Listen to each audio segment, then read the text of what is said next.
Hola, hola, ¿cómo están? Espero que estén muy, pero muy bien. Les habla Luis Luker y estamos hoy aquí, gracias al Señor, en la 11ª lección del curso de Hermenéutica 1. Sí, la 11ª lección, mis hermanos, hemos llegado bastante lejos. Ya aquí estamos en la recta final, básicamente. La siguiente, la lección número 12, es la final del curso de Hermenéutica 1 para posteriormente entrar a lo que es Hermenéutica 2. Pero hoy vamos a ver lo que es la enseñanza número 11. Entonces vamos conmigo para poder aprender bien de lo que la palabra quiere enseñarnos en todo, ¿verdad? En todo lo que la palabra de Dios quiere mostrarnos. Amén. Pues vamos conmigo. Y hoy en particular vamos a ver algo muy importante en esta lección, ¿verdad? Hoy vamos a ver 3 peligros al interpretar la Biblia. El número 2 es el más común en los púlpitos. Amén. Vamos a dar inicio. Recuerden que la lección anterior habíamos quedado en un punto. Ahí vamos a retomar. Pero antes vamos a ver algo para dar la introducción. Imaginémonos, mis hermanos, que usted y yo tenemos un rompecabezas que tiene 1000 piezas. Si usted y yo tomamos una pieza suelta y tratamos de adivinar qué imagen es, muy probablemente nos vamos a equivocar. Porque esa piecita así sola, no tiene sentido estando sola. Pero cuando usted y yo la vemos en relación con todas las demás, ya nosotros podemos entender su lugar en el cuadro completo del rompecabezas. Así es la Biblia, mis hermanos. Cada versículo es una pieza. Si usted y yo aislamos ese versículo, podemos hacerle decir cualquier cosa a ese versículo. Pero cuando usted y yo lo vemos a la luz de toda la escritura, encontramos su verdadero significado. Y hoy, mis hermanos, vamos a aprender la regla, pongan mucha atención, hoy vamos a aprender la regla más importante de la interpretación bíblica. ¿Y cuál es esta, Luker? La analogía de la fe. Por ejemplo, los reformadores la llamaron de esta manera y significa algo muy sencillo, muy simple, pero es profundo. ¿Y qué es la analogía de la fe? La Biblia se interpreta por la misma Biblia. Ninguna parte de la escritura puede ser interpretada de tal forma que contradiga lo que está claramente enseñado en el resto de la Biblia. Porque Dios no se contradice, mis hermanos. Dios es el autor de toda la escritura. Y si Dios dijo algo en un lugar, Él no va a decir lo contrario en otro lugar de la Biblia. Entonces, para que vayamos viendo esto, la analogía de la fe es como una brújula, mis hermanos. Cuando usted está perdido, yo estoy perdido en un bosque, ¿verdad?, de interpretaciones, y no confiamos en nuestra intuición ni en las señales falsas. Confiamos en la brújula que siempre apunta al norte. Así, mis hermanos, la analogía de la fe nos guía hacia la verdad cuando confrontamos pasajes difíciles. Amén. Entonces vamos dando inicio de una vez y vamos a la primera sección, recordando los 3 pasos de la hermenéutica. Recuerden que se los he venido mencionando porque es algo que ustedes tienen que saberse de memoria, cómo son los 3 pasos de la hermenéutica. Y reitero, recordando los 3 pasos de la hermenéutica. Y como dije, antes de entrar en materia como tal, recordemos que la hermenéutica se divide, ¿en cuánto había dicho? En 3 etapas. Vimos que era la primera, la observación, ¿verdad? Ver todos los detalles, el contexto, el género, las palabras, etc. Número 2, la interpretación. Entender, mis hermanos, lo que el texto significa. Y número 3, mis hermanos, la aplicación. Vivir lo que nosotros entendimos. Ya aquí dejamos la observación. Ahora entramos a la interpretación y específicamente a las reglas de interpretación. Pero antes de la primera regla, nosotros vimos, acuérdense que nosotros vimos que hay 3 peligros en la interpretación bíblica que usted y yo debemos de evitar. Y repito, que usted y yo debemos de evitar. Amén. Entonces, veamos los 3 peligros en la interpretación. En la lección anterior yo mencioné una por encimita y aquí la vamos a retomar completa para poder ver. Entonces, veamos el peligro número 1, ¿verdad? De los peligros en la interpretación. Por favor, entienda, estos son los peligros en la interpretación para que usted no caiga en interpretar la Biblia como usted se imagine. Entonces, peligro número 1, para ir de una vez. Interpretación incompleta. Vamos a ver esta que es la primera. Cuando ustedes y yo hacemos, mis hermanos, una interpretación incompleta del texto bíblico y pasamos por alto detalles importantes, cometemos un gravísimo error. Veamos el primer ejemplo para que veamos de esos errores que cometemos cuando hacemos una interpretación incompleta. Mateo 7.1 dice lo siguiente, por encimita, dice: no juzguéis para que no seáis juzgados. Muchas personas y en muchos púlpitos usan, o mejor dicho, muchos usan solo este versículo para decir: no debemos juzgar a nadie, punto. Pero si ustedes y yo leemos el texto completo hasta el versículo 5, nosotros vemos que Jesús dijo: hipócrita, saca primero la viga de tu propio ojo y entonces verás bien para sacar la paja del ojo de tu hermano.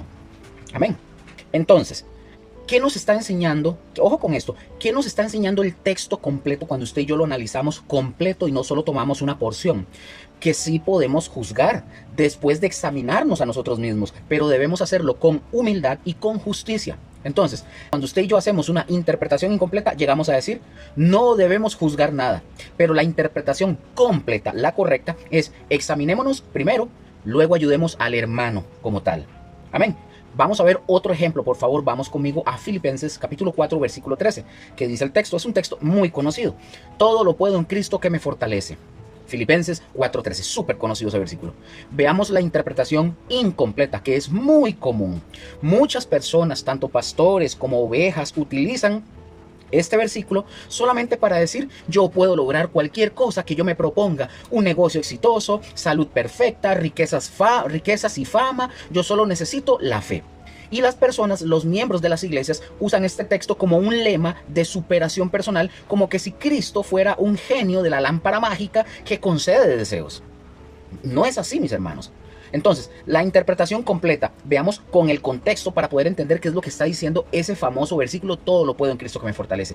Para esto necesitamos, mis hermanos, leer los versículos antes, ¿verdad? O sea, Filipenses 4:11 al 12. Vean lo que dice, leo para ustedes. Dice, no lo digo porque tenga escasez, aquí está hablando el apóstol Pablo, no lo digo porque tenga escasez, pues he aprendido a contentarme cualquiera que sea mi situación. Sé vivir humildemente y sé tener abundancia en todo, y por todo estoy enseñado, así para estar saciado como para tener hambre, así para tener abundancia como para padecer necesidad. Entonces, pregunto, ¿qué nos está enseñando el texto completo o qué nos está enseñando Pablo en el texto completo que estamos leyendo? El apóstol Pablo, mis hermanos, no está diciendo que él puede lograr cualquier cosa que él se proponga en términos de éxito humano o mundano. Está diciendo el apóstol Pablo que él puede soportar cualquier circunstancia, hambre, necesidad, pobreza, persecución, etcétera, gracias a la fuerza que Cristo le da. El contexto de ese pasaje es el sufrimiento y el contentamiento, no la prosperidad y no los logros personales, mis hermanos. ¿Entienden? Entonces, la interpretación incompleta que dice, puedo lograr cualquier cosa, ¿verdad? Cualquier meta que me fije. Eso dice la interpretación incompleta. Pero la interpretación completa, la correcta, dice, yo puedo soportar cualquier dificultad porque Cristo me da fuerzas para seguir adelante, sea que tenga mucho o poco, hambre o en abundancia. Eso es lo que quiere decir. Entonces, imaginemos esto en esta analogía. Un soldado en medio de la guerra que viene y dice, todo lo puedo, ¿verdad? En mi comandante que me fortalece. No está diciendo que puede ganar un concurso de canto o volverse millonario. Está diciendo que puede resistir el frío, el hambre, las balas, la fatiga, porque su comandante le da fuerzas. En este caso así es Pablo. En medio de cadenas, de hambre, de persecución, el apóstol Pablo dice, todo lo puedo soportar en Cristo que me fortalece. Eso es lo que quiere decir. Entonces, mis hermanos, tengan mucho cuidado con la interpretación incompleta. Amén. Vamos con el peligro número 2. Interpretación exagerada o la alegorización. Repito. Peligro número 2, interpretación exagerada o la alegorización. La interpretación exagerada, mis hermanos, sucede cuando ustedes o yo vemos en el texto algo que no está en el texto y lo enseñamos como que si fuera una verdad o una doctrina. Eso es forzar la escritura a decir lo que nosotros queremos que la escritura diga. A esto se le llama, mis hermanos, alegorización o espiritualización. Ahora, surge la pregunta para muchos, o que muchos pueden hacerse, ¿qué es la alegorización? Mis hermanos, la alegorización es la ficción, la invención mediante la cual una cosa simboliza otra distinta sin que el texto lo indique. Veamos el primer ejemplo para entender esto. Ejemplo número 1, Génesis capítulo 2, versículos 10 al 14, de los 4 ríos del Edén. Yo este ejemplo lo he dado, creo que desde que inicié el curso de Hermenéutica 1, pero leo para ustedes.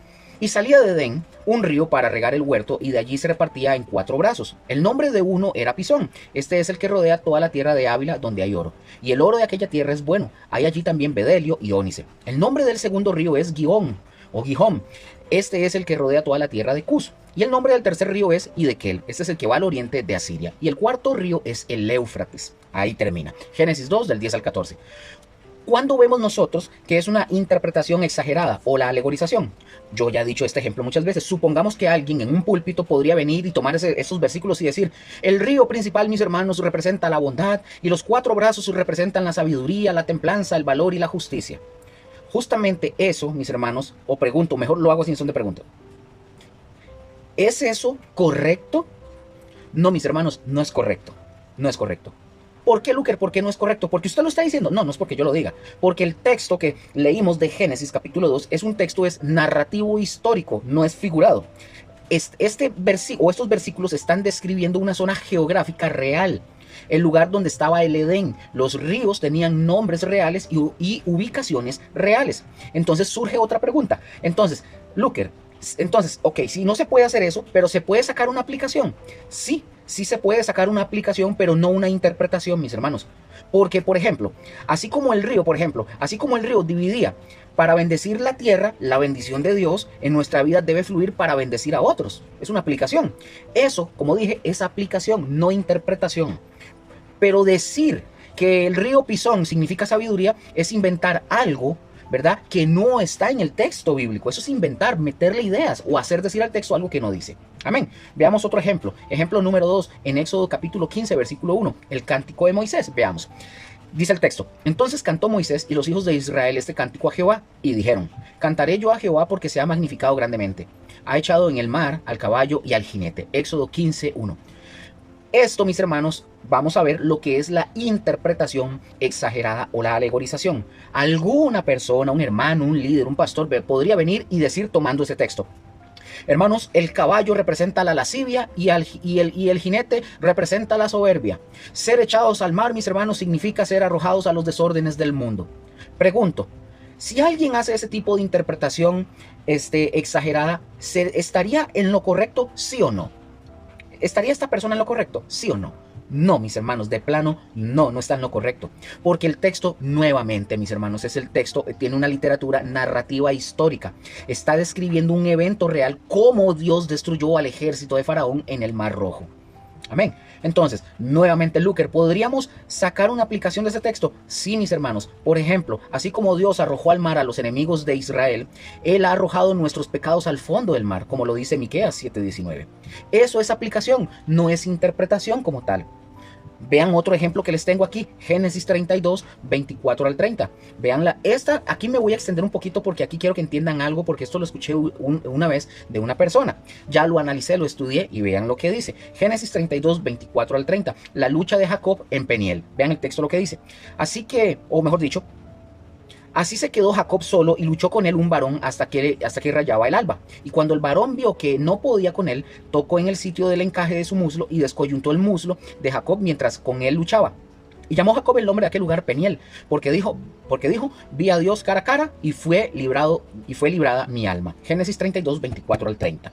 Ahora sí, veamos la interpretación exagerada o la alegorización que muchos han hecho de este versículo.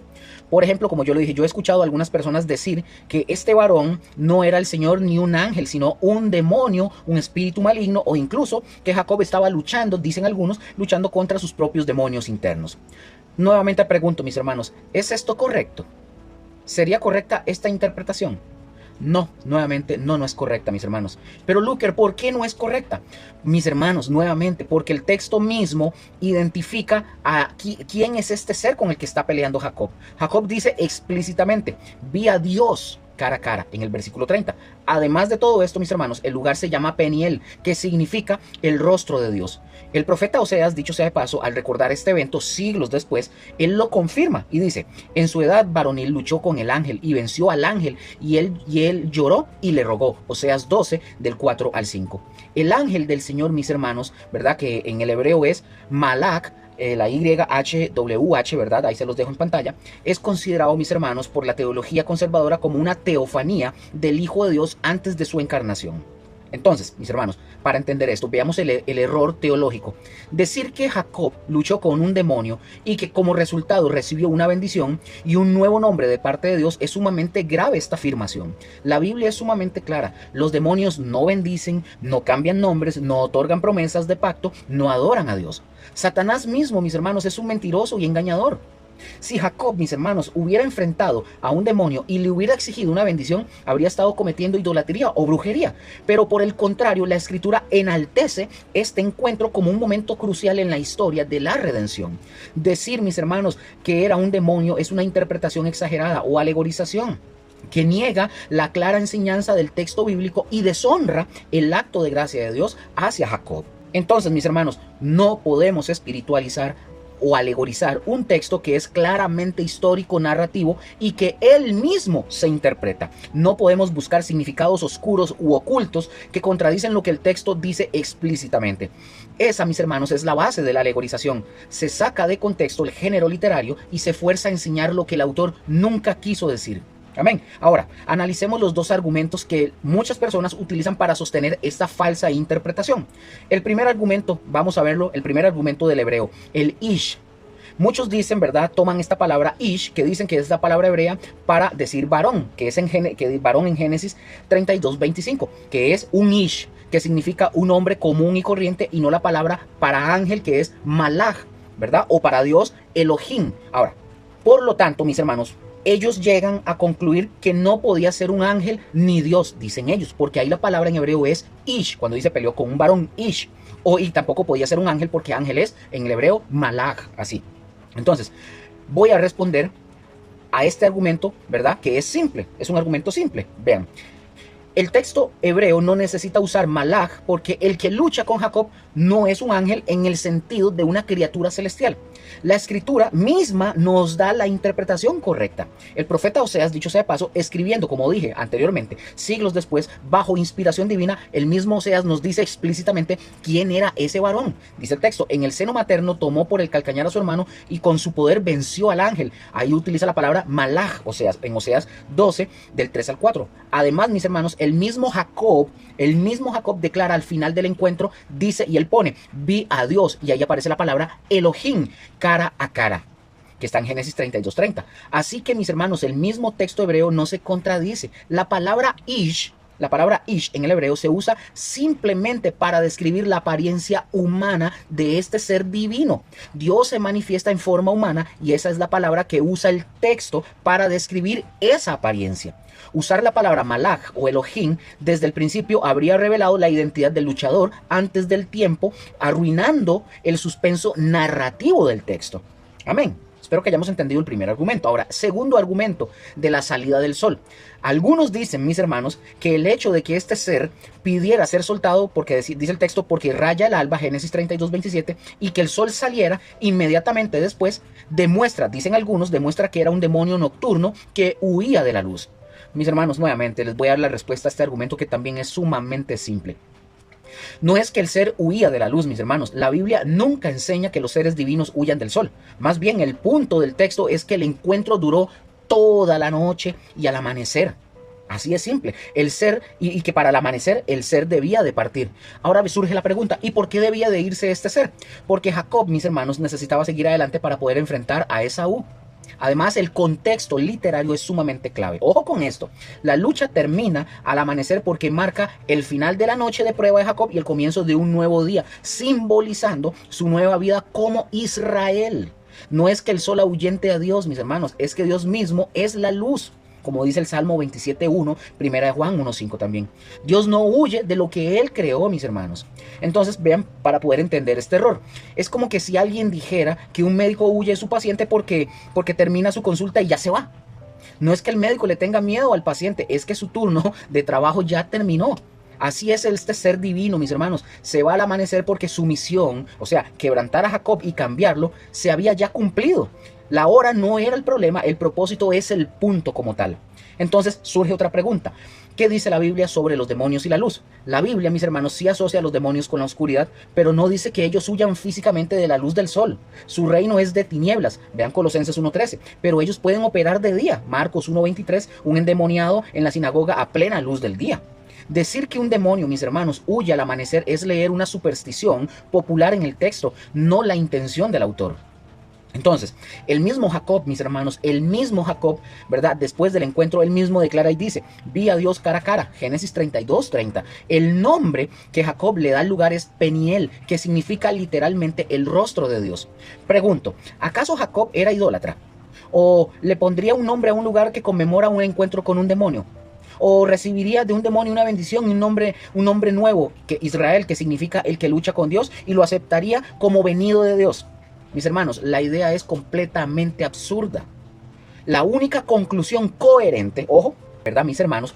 Con el texto bíblico es que este ser era una teofanía o una manifestación de Dios mismo en forma humana, y la tradición teológica conservadora sostiene que se trata de una aparición del Hijo de Dios preencarnado. Una cristofanía, se puede decir. El verbo que aún no se había hecho carne, ¿verdad? Que aún no se había hecho carne. Esta interpretación, mis hermanos, es la que respalda la autoridad de la Escritura y de la sana doctrina. Amén. Entonces, mis hermanos, vamos al tercer peligro.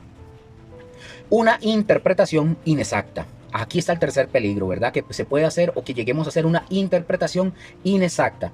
La interpretación inexacta, mis hermanos, sucede cuando se obtiene una conclusión equivocada del texto por falta de estudio y de observación. Veamos el primer ejemplo. Este es común, mis hermanos, esto es común. Ejemplo número 1, Mateo 18:18, de atar y desatar. Dice el texto: de cierto os digo que todo lo que atéis en la tierra será atado en el cielo, y todo lo que desatéis en la tierra será desatado en el cielo. Mateo 18:18.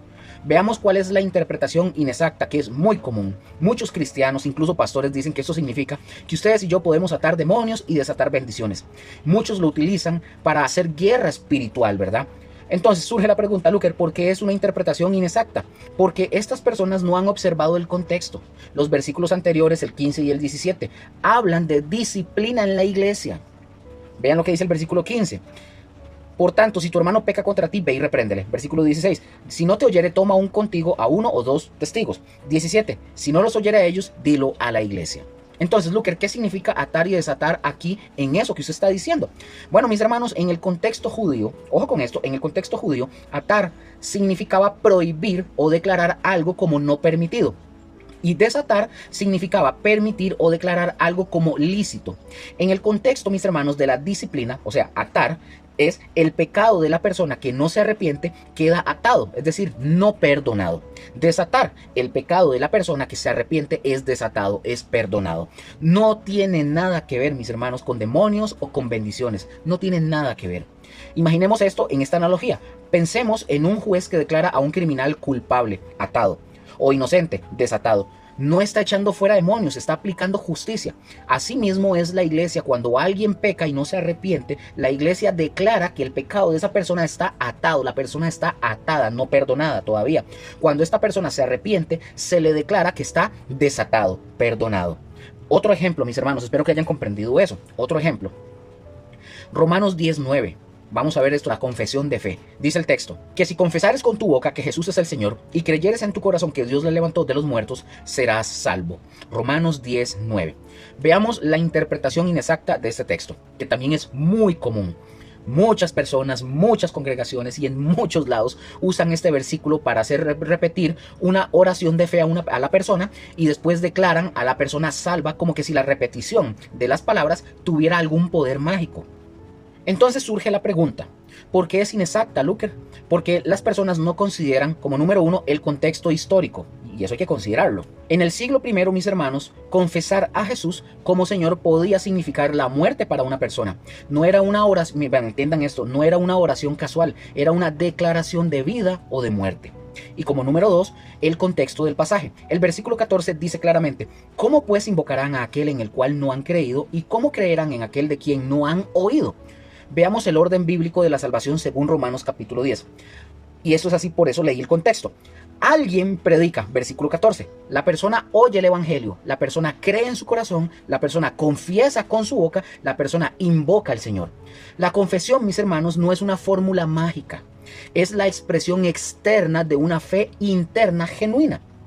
Por ejemplo, veamos esta analogía con la frase te amo. Si un hombre le dice a una mujer te amo y luego la golpea, la abandona y la traiciona, sus palabras no significan absolutamente nada. El te amo no creó el amor, solo lo expresó. Así la confesión, mis hermanos, no crea la fe, solo la expresa. La fe genuina, mis hermanos, ya estaba en el corazón. Por ejemplo, mis hermanos, también hay otro ejemplo que lo tengo que mencionar, porque muchas personas siguen creyendo este error. Las maldiciones generacionales. Deuteronomio 5, del 9 al 10, dice lo siguiente. No los adorarás ni los servirás, porque yo, Jehová tu Dios, soy Dios celoso, que visito la iniquidad de los padres sobre los hijos y sobre la tercera y cuarta generación de los que me aborrecen, y que hago misericordia a millares, a los que me aman y guardan mis mandamientos. Deuteronomio 5, del 9 al 10. Veamos la interpretación inexacta de estos versículos. que también es muy común el día de hoy. Muchas personas, mis hermanos, y me impresiona, muchas personas que hasta han llevado cursos en institutos bíblicos y todo, y que siguen cayendo en este tipo de cosas y las enseñan. Muchos enseñan que estos versículos o este versículo significa que los pecados de los padres, la idolatría, el adulterio, la maldad, las enfermedades, etcétera, se convierten en maldiciones hereditarias que pasan de generación en generación. Según esta enseñanza, una persona puede estar atada por un espíritu de alcoholismo porque su bisabuelo era alcohólico, o sufrir pobreza crónica por la maldición de la pobreza de sus antepasados. Y llegan a enseñar que para romper estas maldiciones, la persona debe confesar los pecados de sus padres, pasar por rituales de liberación, a veces con exorcismos, imposición de manos u oraciones de rompimiento, e incluso investigar su árbol genealógico para identificar pecados ocultos. Algunos hasta cobran por estas sesiones de rompimiento de maldiciones generacionales. Entonces surge la pregunta, Luker, ¿por qué es una interpretación inexacta? Bueno, mis hermanos, es inexacta por varias razones. La número uno, mala interpretación del texto de Deuteronomio. El contexto original de Deuteronomio 5, 9 al 10 es el pacto mosaico con la nación de Israel. Dios no está creando maldiciones mágicas, no, estaba estableciendo un principio de consecuencias nacionales. La idolatría trae consecuencias que afectan a los hijos. Por ejemplo, si un papá es ejecutado por idolatría, sus hijos sufren las consecuencias. Si una nación se corrompe, las siguientes generaciones sufren la guerra, el exilio, etc. Esto es consecuencia, no una maldición espiritual que hereda automáticamente otra persona. Además, mis hermanos, la misma ley establece que los hijos no deben ser castigados por los pecados, ¿verdad?, de los padres. Dice el texto, los padres no morirán por sus hijos, ni los hijos morirán por sus padres. Cada uno morirá por su propio pecado. Deuteronomio 24, 16. El mismo libro, mis hermanos, ¿verdad?, que usan para imponer, ¿verdad?, imponer maldiciones, las prohíbe explícitamente. No leen, o quién sabe, bueno, no sé. Número 2, mis hermanos, la Biblia enseña responsabilidad individual, no hereditaria. Dice el texto, el alma que pecare, esa morirá. El hijo no llevará el pecado del padre, ni el padre llevará el pecado del hijo. La justicia del justo será sobre él, y la impiedad del impío será sobre él. Ezequiel 18:20. Dios mismo, mis hermanos, Dios mismo rechaza el proverbio. Los padres comieron las uvas agrias y los dientes de los hijos tienen la dentera. Ezequiel 18:2. Declarando que eso ya no se dirá más en Israel. Cada persona, mis hermanos, es responsable de sus propios pecados, no de los de sus antepasados. Número 3. Cristo ya nos redimió de toda maldición. Cristo, dice el texto, Cristo nos redimió de la maldición de la ley, hecho por nosotros maldición. Gálatas 3:13. Vean, mis hermanos, si Cristo nos redimió de la maldición, pregunto, ¿qué maldición puede quedar en nosotros? El creyente en Cristo, mis hermanos, está bajo el nuevo pacto, no bajo el pacto mosaico. Aplicar Deuteronomio a los cristianos como que si fuera una ley eterna es ignorar la obra consumada de Cristo Jesús. Además, mis hermanos, dice el texto, si alguno está en Cristo, nueva criatura es, las cosas viejas pasaron. He aquí todas son hechas nuevas. Segunda de Corintios, capítulo 5, versículo 17. Y esto, mis hermanos, incluye el árbol genealógico y cualquier supuesta maldición hereditaria. Amén. Número 4. El versículo, mis hermanos, termina con una promesa de misericordia. Los que usan ese texto de Deuteronomio, rara vez citan la segunda parte, que dice, hago misericordia a millares a los que me aman y guardan mis mandamientos. Deuteronomio 5:10. La misericordia de Dios, mis hermanos, es mucho mayor que su juicio. Dice a millares versus la tercera y cuarta generación. El énfasis, mis hermanos, no es la maldición, sino la paciencia y la misericordia de Dios. Amén. Número 5. Esto es una interpretación inexacta porque toman un texto del antiguo pacto dirigido a la nación de Israel, ignoran el contexto y las leyes que lo acompañan, Deuteronomio 24:16, y lo aplican erróneamente a los creyentes del nuevo pacto y le añaden rituales humanos, confesión de pecados ajenos, exorcismos, oraciones de rompimiento que la Biblia nunca mandó. Además, esta enseñanza niega la suficiencia de la obra de Cristo porque sugiere que la cruz no fue suficiente para romper todas las cadenas y que se necesitan ritos especiales adicionales para ser completamente libres. Eso es un grave error teológico. Así de simple. Por ejemplo, quiero poner esto en contraste para hacer una analogía, ¿verdad?, de la ley de tránsito, por ejemplo, con aquí de Costa Rica. Antes, mis hermanos, la ley de tránsito decía que el ciclista debía de circular por la orilla derecha de la calle en el borde de la vía. Esa era la norma. Pero hoy, mis hermanos, la nueva ley de movilidad y de seguridad, ¿verdad?, del ciclista, la ley número 9660, ha cambiado las reglas del juego, por así decirlo. Ahora, el ciclista tiene el derecho legal a viajar por el centro del carril, ocupando todo el ancho de la vía como un vehículo más. Estorban, sí, pero la ley ya lo permite. Muchos conductores, dicho sea paso, el día de hoy desconocen esta ley y aún le gritan y le dicen al ciclista: quítese de ahí del camino, váyase a la orilla, usted tiene que ir por la derecha. Pero ahora, mis hermanos, la ley le da la razón al ciclista, aunque su presencia estorbe en la vía. Entonces, pregunto, ¿alguien en su sano juicio aplicaría la ley antigua a un ciclista hoy, obligándolo a ir a la orilla, ignorando la nueva ley? Por supuesto que no, mis hermanos, porque la ley ya ha cambiado. Pues lo mismo, mis hermanos, pasa con el pacto. La ley del antiguo pacto en Deuteronomio era la norma. Pero hoy, bajo el nuevo pacto, ya no estamos bajo esa ley. Cristo no solamente pagó la multa, sino que nos puso bajo un sistema de gracia completamente nuevo. Aplicar las maldiciones generacionales del antiguo pacto para un cristiano es un error idéntico. Es como aplicarle la ley, ¿verdad?, antigua a un ciclista que hoy circula con la nueva ley, ya utilizando el ancho de calle. Ninguna persona, mis hermanos, ninguna persona informada utilizaría una ley derogada para regir la conducta de un ciclista el día de hoy. Y ningún cristiano informado debería usar una ley del antiguo pacto como Deuteronomio para imponer cargas o maldiciones a alguien que ya está bajo el nuevo pacto en Cristo Jesús. Amén. Con esto, mis hermanos, con esto terminamos esta parte para ya ahora sí entrar a la parte que nos corresponde. Vamos a la tercera parte y vamos a ver en esta, ahora sí, vamos a ver la primera regla de interpretación, la analogía de la fe. Amén. Entonces, ahora sí, entramos a la primera regla y ojo, no solamente es la primera, es la más importante de todas las reglas. Entonces, Luker, ¿qué fue lo primero que dijo? ¿Qué es la analogía de la fe? Bueno, vamos a dar definiciones. La analogía de la fe, mis hermanos, significa que la Biblia se interpreta por la misma Biblia. Eso es lo que significa. Esta regla, mis hermanos, fue establecida por los reformadores cuando rompieron con Roma. Ellos declararon que la Biblia debe ser la autoridad suprema de la iglesia y que ninguna interpretación humana puede estar por encima de lo que la Escritura misma enseña. Entonces, ninguna parte, eso es una implicación práctica, ninguna parte de la escritura puede ser interpretada de tal forma que cause conflicto con lo que está claramente enseñado en el resto de la Biblia. Esta fue, dicho sea de paso, mis hermanos, esta fue establecida, como dije, por los reformadores en el siglo XVI, particularmente Martín Lutero y Juan Calvino, fueron quienes la convirtieron en un pilar de la Reforma protestante en su lucha contra la autoridad absoluta del papado. Calvino, mis hermanos, fue muy directo al respecto, declarando lo siguiente: quien tenga profecía, que la pruebe por la analogía de la fe. El término mismo, mis hermanos, proviene de Romanos capítulo 12, versículo 6, donde el apóstol Pablo habla de profetizar conforme a la medida de la fe. La analogía de la fe, mis hermanos, nos recuerda a nosotros que las escrituras son un todo coherente y armonioso y que ninguna interpretación de un pasaje puede contradecir lo que claramente enseñan otros pasajes en la escritura. Es el principio de que la escritura interpreta a la escritura y la regla de oro para mantener la unidad de la doctrina, ¿verdad?, cristiana.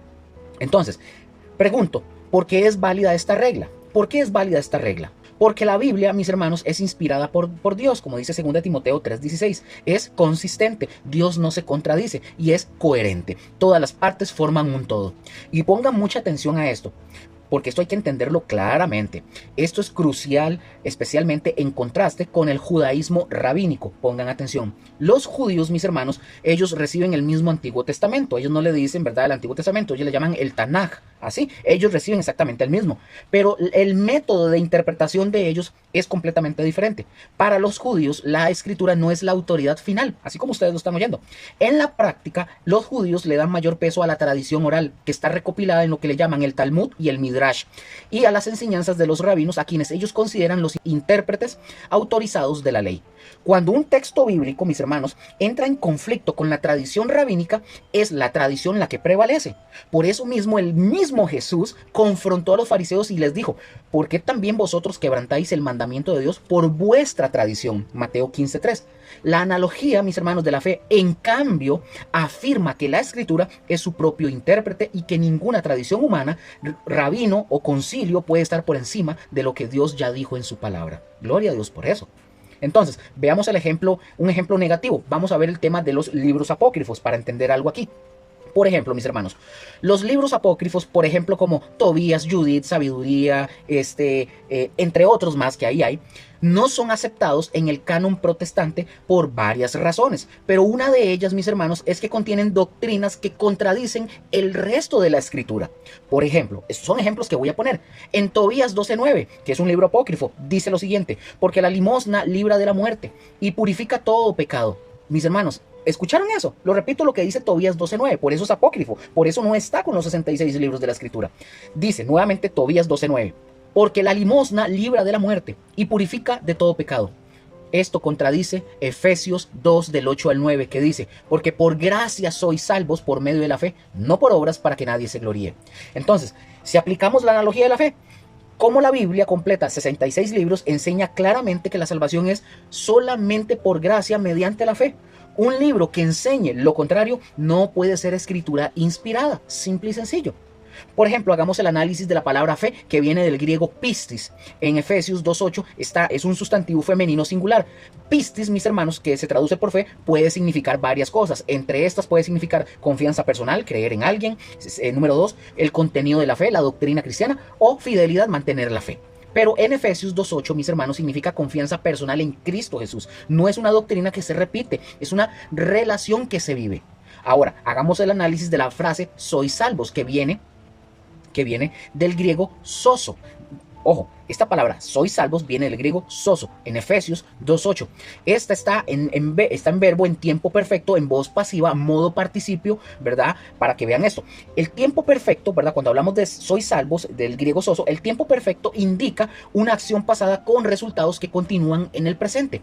Es decir, fuimos salvos en el pasado cuando creímos y esa salvación sigue siendo nuestra realidad del día de hoy. La voz pasiva, mis hermanos, significa que nosotros recibimos la salvación, no la producimos, es un regalo. Entonces, vean esta analogía, es como una persona que fue rescatada de un incendio hace años. Ese rescate sucedió en el pasado, pero sigue siendo una persona salvada el día de hoy. No necesita ser rescatada de nuevo, porque ya es salva. Amén. Vamos al punto 4. Vamos a ver ejemplos prácticos de la analogía de la fe. Vamos conmigo, por favor. Vamos a ver cómo esta regla de la analogía de la fe, que es la más importante, se aplica en la práctica. Ejemplo número 1. La salvación es por fe, no por obras. Viene una pregunta. ¿Cómo sabemos nosotros que la salvación es por fe y no por obras? Repito. ¿Cómo sabemos que la salvación es por fe y no por obras? La respuesta, mis hermanos, porque la Biblia misma lo enseña en múltiples pasajes. Por ejemplo, un texto base, Efesios 2 del 8 al 9, porque por gracia sois salvos por medio de la fe y esto no de vosotros, pues es don de Dios, no por obras para que nadie se gloríe. Confirmación en otros textos, Juan 3, 15 y 16 dice, todo aquel que en él cree no se pierda, mas tenga vida eterna. Hechos 8, 29 al 37, el etíope, ¿verdad? Cree y es bautizado, no hizo obras, simple y sencillo, creyó y fue bautizado. Romanos 1, 17, el justo por la fe vivirá. Gálatas 2, 16, aquí lo que estoy diciendo es confirmando lo que acabamos de leer de Efesios, de Efesios 2 del 8 al 9. Otros que confirman lo mismo, Gálatas 2:16, el hombre no es justificado por las obras de la ley, sino por la fe de Jesucristo. Entonces, todos estos textos, mis hermanos, enseñan lo mismo, no hay contradicción. Por lo tanto, cualquier interpretación que diga que la salvación es por obras, viola esta regla, tal cual como es así. Amén. Ejemplo número 2, vamos a ver a Rahab, fue salva por fe. Rahab, la ramera, como le llaman, es el ejemplo número 2. Pregunto nuevamente, ¿cómo sabemos ustedes y yo que Rahab, la ramera de Jericó, fue realmente salva? ¿Cómo lo sabemos? Repito, ¿cómo sabe usted y cómo sé yo que Rahab, la ramera, fue salva realmente? La respuesta, la Biblia misma lo confirma en diferentes lugares de la misma Biblia. Por ejemplo, vean el evento histórico de Josué capítulo 2, versículo del 8 al 11. Rahab le dice a los espías, sé que Jehová os ha dado esta tierra. Versículo 10, porque hemos oído que Jehová hizo secar las aguas del Mar Rojo. Jehová vuestro Dios es Dios de arriba en los cielos y abajo en la tierra. Pregunto, ¿qué hizo Rahab? Lo que Rahab hizo fue que reconoció al Dios de Israel como el único Dios verdadero. Eso es fe, mis hermanos. Veamos algunos textos en el Nuevo Testamento para confirmar esto. Hebreos 11:31 dice, por la fe Rahab, la ramera, no pereció juntamente con los desobedientes, habiendo recibido a los espías en paz. ¿Verdad? Santiago 2:25 dice, así también Rahab, la ramera, no fue justificada por obras cuando recibió a los mensajeros y los envió por otro camino. Entonces, mis hermanos, pongan mucha atención. Aquí para ver la aplicación de la analogía de la fe. Hebreos dice que fue salva por fe. Santiago dice que fue justificada por obras. ¿Esto es una contradicción? No, mis hermanos, Santiago está hablando de las obras como evidencia de la fe. Su fe, ¿verdad? Demostró, como lo vimos en Hebreos, demostró en sus obras lo que Santiago está diciendo. La Biblia, mis hermanos, vemos que interpreta o se interpreta a sí misma. Amén. Veamos en este otro punto, el punto número 5, el caso difícil de Santiago. Vamos a ver porque este es interesante. Santiago capítulo 2 y la fe versus las obras. Este, mis hermanos, es un caso clásico donde, pongan atención, donde la analogía de la fe es crucial. Algunas personas han llegado a pensar que Santiago contradice a Pablo. ¿Por qué? Bueno, vamos a ver lo que dice el apóstol Pablo en Efesios capítulo 2, versículo del 8 al 9, que dice: porque por gracia sois salvos por medio de la fe, no por obras. Efesios 2 del 8 al 9. Y veamos lo que dice Santiago. Santiago 2, 14 al 24. No lo vamos a leer todo, obviamente, pero es para que ustedes tengan la información. Y dice: hermanos míos, ¿de qué aprovechará si alguno dice que tiene fe y no tiene obras? ¿Podrá la fe salvarle? Santiago 2, 14. El otro, Santiago 2, 17, dice: así también la fe, si no tiene obras, es muerta en sí misma. Ojo, el siguiente: vosotros veis, pues, que el hombre es justificado por las obras y no solamente por la fe. Santiago 2:24. Veamos el análisis, mis hermanos, por favor, de la palabra justificados, que viene del griego dikaio, en Santiago 2:21 y 24. Esta es la misma palabra griega que aparece en Romanos. Pablo usa dikaio en Efesios 2 para hablar de la declaración inicial de justicia cuando creemos. Santiago usa la misma palabra para hablar de la demostración práctica de esa justicia. O sea, no hay contradicción, mis hermanos. Vean esta analogía como de un título de una propiedad. Es como un título de propiedad, mis hermanos. Pablo, el apóstol, ¿verdad? Viene y dice: bueno, usted recibe el título, ¿verdad? Es la justificación por fe. Y Santiago dice: usted vive en la casa y la cuida. Justificación demostrada por obras. El tiempo verbal, mis hermanos, en Santiago es presente, indicando una acción continua. La fe genuina, mis hermanos, lo que quiere decir, la fe genuina se demuestra continuamente en obras. Así tal cual, mis hermanos. Pregunto nuevamente, ¿hay alguna contradicción en esto? Bueno, si usted y yo aislamos y separamos los versículos, uno por aquí, otro por allá, y los aislamos, podría parecer que hay contradicción, una aparente contradicción. Pero si usted y yo aplicamos la analogía de la fe, podemos ver que no hay contradicción, no existe. Amén. Por ejemplo, observemos el contexto de Santiago, capítulo 2, 18 y 19. Dice: pero alguno dirá, tú tienes fe y yo tengo obras. Muéstrame tu fe sin tus obras y yo te mostraré mi fe por mis obras. ¿Tú crees que Dios es uno? Bien haces, también los demonios creen y tiemblan. El punto, mis hermanos, que está aquí resaltando Santiago, él no está diciendo que la salvación es por obras. No, está diciendo que la fe genuina produce obras. Una fe que no produce obras es fe muerta, como la de los demonios. ¿Cómo confirmamos esto, mis hermanos? Veámoslo con la confirmación en Pablo, Efesios 2:10. Pablo mismo dice, ¿verdad? Después de decir que no somos salvos por obras, él añade, el apóstol Pablo añade y dice: porque somos hechura suya, creados en Cristo Jesús para buenas obras, las cuales Dios preparó de antemano para que anduviésemos en ellas. Entonces, mis hermanos, en resumen de la relación entre Pablo y Santiago. Pablo, en Efesios capítulo 2, ¿verdad? No somos salvos por obras, somos salvos para obras. La fe es la raíz, ¿verdad? La fe salva. Y Santiago capítulo 2, mis hermanos, la fe sin obras, ¿verdad? Es muerta. Las obras demuestran la fe, las obras son el fruto, las obras evidencian la salvación. Vean esta analogía: un árbol no vive por sus frutos, sino por sus raíces. Pero si un árbol, vamos a ver, si un árbol dice tener raíces y no produce frutos, es un árbol muerto.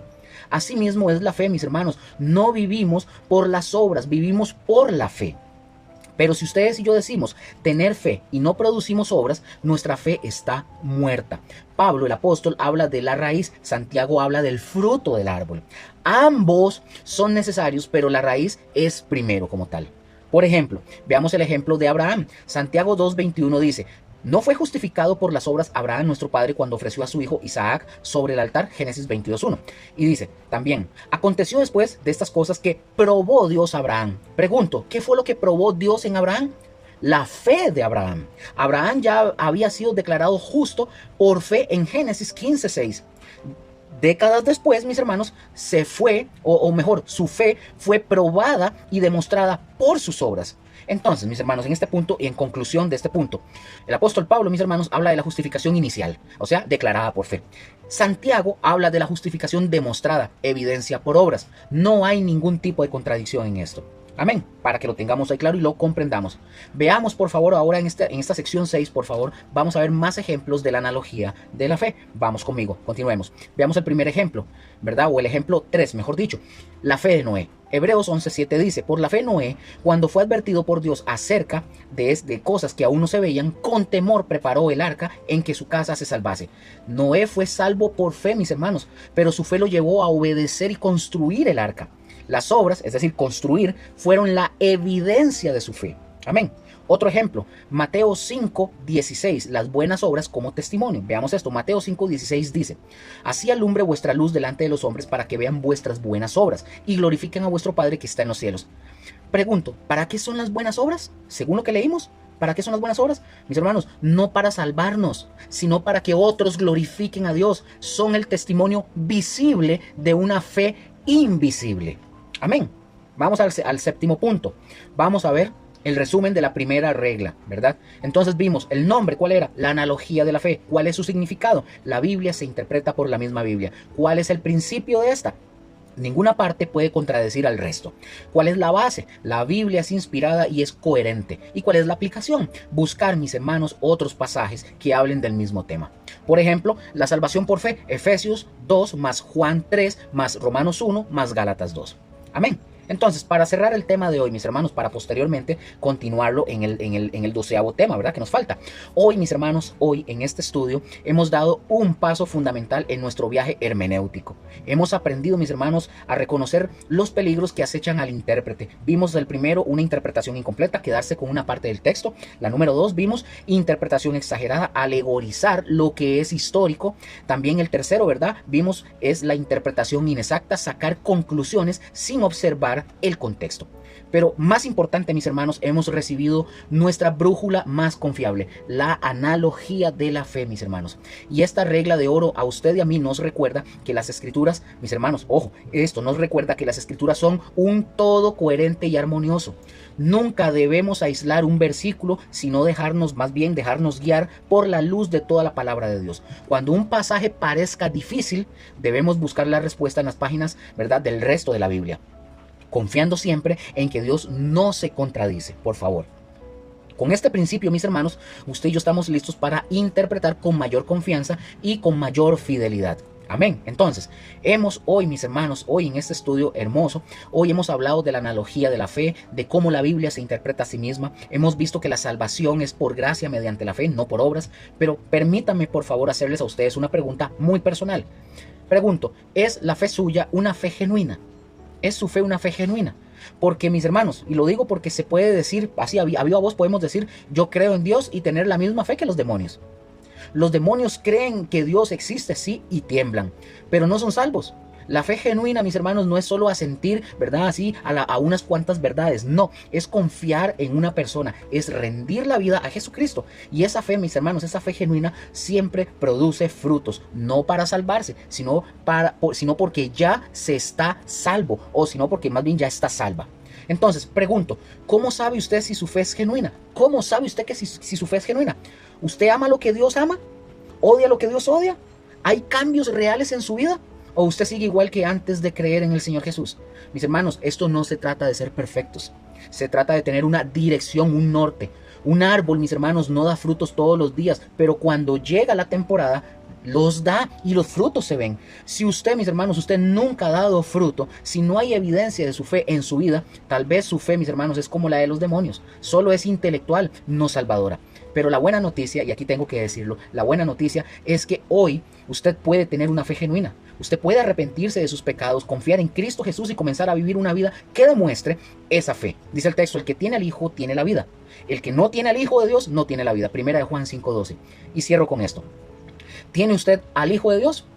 ¿Lo tiene realmente? Le dejo esas preguntas para que usted mismo se responda y pueda acercarse al Señor si usted ya se respondió de forma que usted diga, no, no lo tengo. Amén. Mis hermanos, gracias por compartir conmigo este espacio de estudio y No se pierdan el siguiente, mis hermanos, que va a estar igual de poderoso y continuamos, ¿verdad?, con el estudio de la hermenéutica. Amén. Que el Señor me los continúe bendiciendo. Nos vemos en la siguiente. No se lo pierdan. Y recuerden, esto no termina en la otra lección. Continuamos con hermenéutica 2, pero esto no termina. Siempre hay que estar repasando esto continuamente y aprendiendo cada día más. Amén. Los amamos un montón. Que el Señor me los continúe bendiciendo. Nos vemos y sigan echándole ganas a todo. Amén. Nos vemos. Bye bye.